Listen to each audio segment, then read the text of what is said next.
Welcome back. It was reported the PCE personal consumption expenditure dropped by 0.1% November. That marks the first decline since April of 2020. And what we're going to take a look at is the comparison between the current inflation cycle and the very well-known inflation cycle of 2008. We can see here on a month-over-month basis, negative 0.1% PCE, year over year, 2.6%. Now, core PCE, excluding food and energy, the more volatile components of the measure, month over month, 0.1%, year over year, 3.2%. See, you take out food and energy, inflation is a little bit higher, but we're going to see still declining. Blue bars represent PCE year over year, 2.6%. This is the lowest low we've seen in quite a while.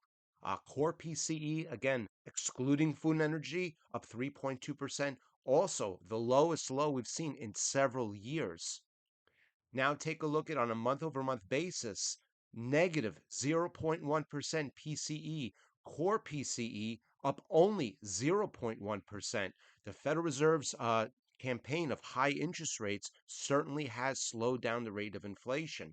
Blue bar shows us PCE, red line shows us core PCE, and the white line is the Federal Reserve 2% target. Federal Reserve has said as we approach a 2% target, they will cease their interest rate hikes and start to deliberate interest rate cuts. Now we see federal funds rates in the bars in the background, white line PCE. An environment of very low interest rates caused all this inflation. Conversely, now the very high interest rates really has slowed down the rate of inflation. PCE year over year shows us a very strong correlation to the S&P 500 in white. However, lately, over the past year or so, we've seen a real break in the correlation. Stocks move higher as inflation cools. Economists and traders want to know, will stocks move back to the downside to resume this correlation, or will inflation increase?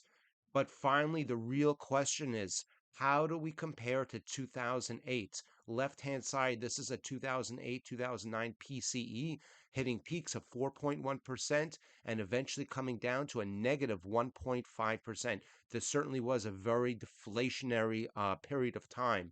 Now, currently, again, we have a 2.6% current PCE level, which matches up with the 2.7% level we saw in mid '08. However, the question at the end of the day is, will we continue down to the recessionary levels of negative 1.5%, or will we in fact see a soft landing and come down just moderately and then, of course, resume economic growth?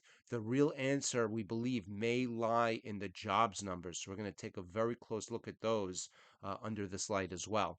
Please let us know what you think, soft or hard landing. We hope this has been helpful. We look forward to seeing you back soon.